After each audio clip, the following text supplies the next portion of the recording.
All right. So this exciting new passion is coming in. All right.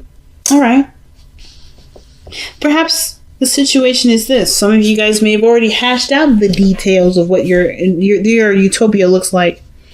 Or maybe you've already started on the journey of manifesting a beautiful connection or emotional connection with someone.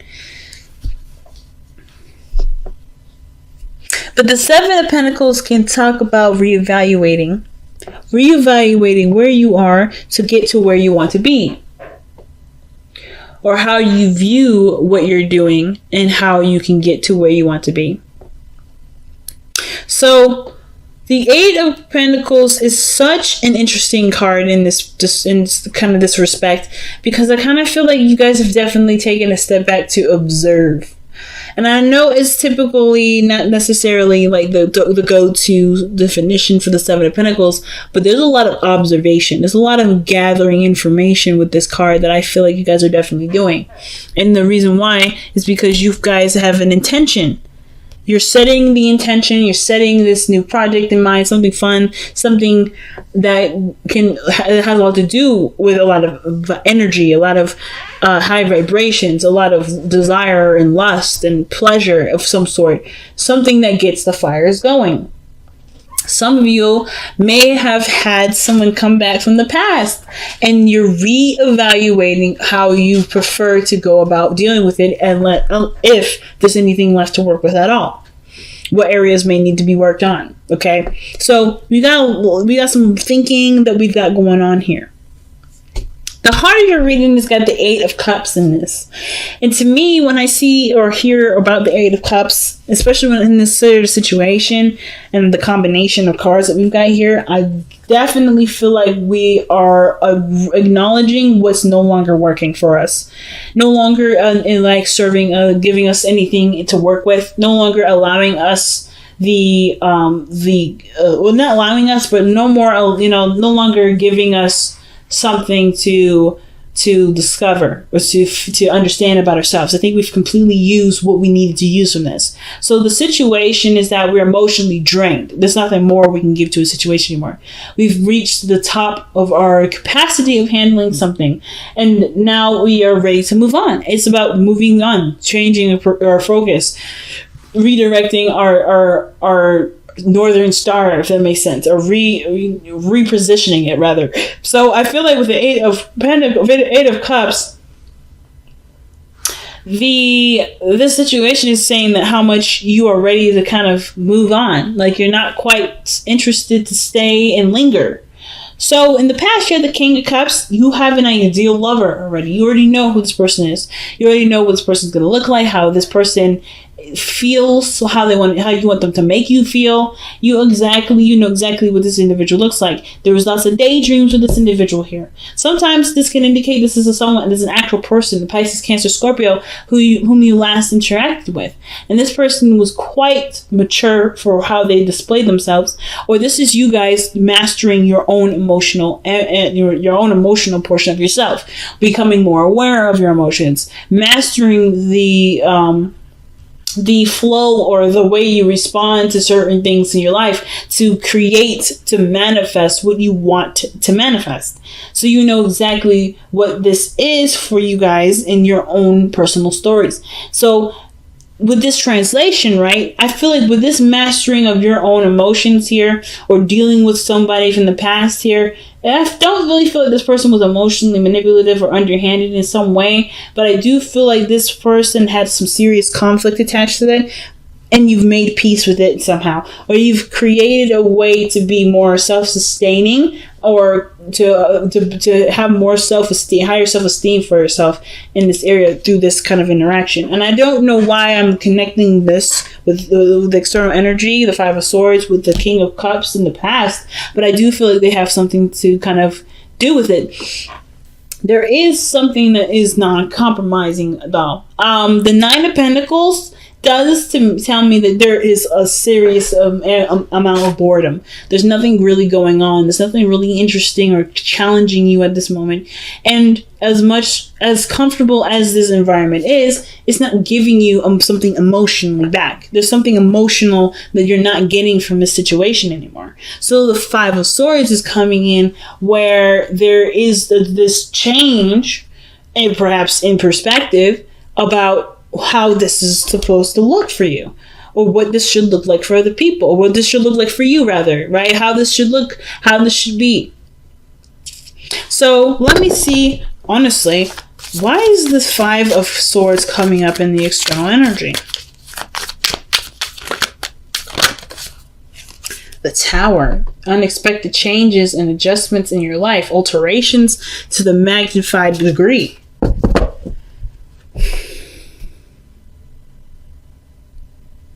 But the Five of Swords is a ruthless energy. It can be very ruthless. Looking out for your own best interests sometimes, or someone around you that's looking to sabotage your way of life. But I don't think this is anyone outside of yourself. I feel like because you're bored, you're sabotaging your security to make a situation happen for where there to be something not only interesting, but to get you moving, get you motivated. Some of you guys may or may not really notice that you're doing it, and do that sabotage. You will hit a space where you have to conquer some fears or doubts about yourself that you may not have noticed being in a place that's so comfortable. It could be. However, that's something, and it's a totally different extreme case. And even then, this isn't an act of love. Even if you were to sabotage your comfortable life, you are not doing it because you hate yourself. You're doing this because you love yourself and you want to give what you want. Give yourself what you want. So if that doesn't apply to you, then don't apply. If those of you that are willing to be honest about it, go ahead, say it. Be honest with yourself. This is a situation I'm trying to get out of, and I'm doing it in a way that will definitely get me out of it, but it may not feel necessarily as ideal as I'd like it to, because it may cut ties with people, it may cause problems, we may argue, we may no longer be friends, we may have nothing to do with each other at the end of it, but I need to do it so to set myself free, to break myself out of this gilded cage that I have put myself in, to heal myself and to love myself in ways that I didn't think I could. And it's okay. But the situation for me, though, with the Nine of Pentacles, isn't necessarily about seeing yourself as trapped, because I don't think you're trapped. And I don't think you see yourself as trapped, but you do feel like your lifestyle is in a situation where it's set and it can take you places financially, but never anywhere emotionally. So does that mean you just completely changed that whole lifestyle up? Not necessarily. You can, there's something else you can do without having to cause serious uprooting of your life. And I feel like that's where the Ace of Pentacles comes in. What new engagements or parties or projects do you want to start? What other things do you want to begin? Because if you're too bored for too long, you're gonna get creative. Oh, Gemini, I'm just going to say this straight out. You're going to get really creative, and you're going to start coming up with ways to make yourself do things that you never would think yourself would do. And then it's going to feel like, it's just a lot to overcome. You're going to survive that too. Whatever you decide to do, either way is the right way. It's just about whether or not you want to control that way consciously or not control that way subconsciously. Or control that way subconsciously. And subconsciously, sometimes we don't see that shit coming. And I can tell you on a record of times, anytime I've sabotaged myself, it was me doing it to me because I didn't notice, and I was protecting myself from failure, protecting myself from the fear of losing or fear of doing something bad. This may not apply to everyone, I'm just going to say straight out. And if it does, this is not a judgment. This is not a judgment whatsoever. This is legitimately just stating what I'm seeing here as a method or as a form of facts, not a judgment. Because like I just told you, I do the same BS myself. Okay, the same thing. But I feel like instead of uprooting your entire life or trying to change something drastic in your cell, in your environment, because you're not mad at the area. You're just not getting anything out of it anymore. Emotionally and like financially and everything, you're comfortable, you're set. I don't think anybody wants to ever like be struggling again. And I don't think you're struggling. I think you're good. And I feel like you want to maintain this but have something interesting going on. Which is why you've seen the Seven of Pentacles coming up. You've done what you need to do. You're in a comfortable space. What else do you need to do? Incorporate something of great value in your life. You're in a comfortable utopia. You're in a comfortable place in your life. This doesn't necessarily have to change. If you wanted to change, you definitely could start from scratch. It's telling you to do it anyway. But if it's not necessarily the route that you are necessarily trying to go into, perhaps taking something up that's still big, that still gets you moving, that still increases your interest by going after what you are trying to feel. That's best associated with something that you can do now. Okay? So that's what I got going on here. That's what I feel like is happening. I feel like that's the advice. And I feel like you guys are already trying to figure out what to do now. Some of you guys are like, yeah, I'm ready to do something new, something I can actually enjoy, something that I feel is worth my time and energy, that I don't see as work. Now, your hopes and fears is the Ten of Pentacles. Like I said, I don't think you guys want to leave a space where you're financially comfortable, or at least remove yourself out of a position of feeling of being all right, like financially, stable-wise, emotionally, whatever. Like you have this connection with yourself, this independent view of yourself. You want to keep that the best as you can, and you can always keep it no matter what situation you're in case you do decide to just like say, you know what, let's start from absolute scratch. And even if it is starting from absolute scratch, the advice is literally what you've been already thinking. But again, if this is not what you want to do, if you want to go ahead and start doing something different, but kind of maintain the same sort of stature, then you can do that. And I feel like it starts by looking at what you want to feel. The Four of Cups. What do you want to feel, Gemini? Super important. Do you want to feel fulfilled? Do you want to feel successful? Do you want to feel helpful? Do you want to feel accomplished? Do you want to mean something of great? Do you want to not mean something of great value to yourself? Which that's still a valid one to go down. Do you want to see how you are in this art form or in this sort of field of work? Is there something about this area that's intriguing, that's interesting to you, that you'd like to discover and learn more of and become efficient in? Whatever those areas are, it's all attached to an emotion. And until you find that emotion, but once you find that emotion, it's going to be super easy to pinpoint what you want to do.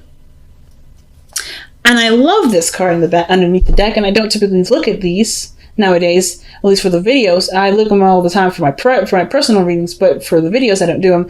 But the card underneath here is Wheel of Fortune. You have a new opportunity coming in. Or this is your new opportunity to do something completely different, to enrichen yourself in another way.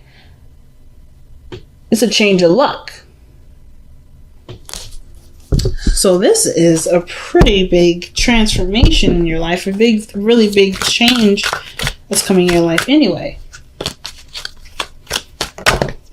Okay, the tribe. Okay, all right, okay. I feel like there's people around you that are willing to help you. There are people around you that are willing to help you. And it does have a lot to do with the environment that you put yourself in, the people that are willing to work with you, and what role you play in the whole situation too. Most importantly, you have people around you that you can brainstorm, that you can collab with, that you can, maybe bounce ideas off of. And there is a role that you can play in doing that helps other people. You don't have to do this by yourself, as the Nine of Pentacles can sometimes suggest. Doing something solo or being alone or doing something without anyone else's help. You don't have to do it by yourself. You can do this with people around you that love you and want the best for you as well. It's just Like, so I feel like if you've got people or a group of people that around you that want you to be happy or are just as interested as you are about, what your next steps will be, I feel like collabing and bouncing ideas off of them, it will definitely give you some ideas. The Ace of Pentacles, to start working on something. Wow, let two become one as well. Wow. Interesting. Now, I didn't really see another person in here, but the fact that the King of Cups is in the past, it reminds me that there is another person. Now, I feel like the most of this reading is about you, but two become one. Interesting. It usually implies that there's another person involved and that your unity does not infringe on your beautiful, unique individuality. But in that sense, I feel like the Two of Cups is saying that in order for you to successfully manifest the King of Cups, you have to embody the King of Cups. This person that you've manifested in the past, he exists within you, and he can come through you. If this is the ideal lover and you haven't been able to, or you haven't necessarily mastered your emotions quite right, or quite immediately, or in the past, you haven't mastered them, don't beat yourself up. This is not a judgment. It's okay. Perhaps this meaning of the King of Cups is about who you've manifested in your life, or who is your ideal person. You have an idea, you have a desire in which you have surrounding a person, or what your other half may be for you. And the only way, not the only way, but a way of going about manifesting this or starting a new journey is living the embodiment of your person, like being the person that you want in your life. That does mean self-love, self-care, paying attention to your emotions, being emotionally considerate. But this biggest thing is that in order for there to be two, there first must be one. And I feel like that one is you. You have to be who the King of Cups is. If you're not satisfied with your life, if you're not happy with how things are going, you have every ability in you to change it. Of course, I believe you know this, but the most important thing is that if you've manifested, or you've been wanting someone, if you've been desiring another person, that other person exists within you. Otherwise, you wouldn't be able to know what this person, who you wanted, and living in this person, or living as the embodiment of this person, not pretending to be someone that you're not, but to just envision, be who you want who you would want to be with, is exactly what will bring what you want.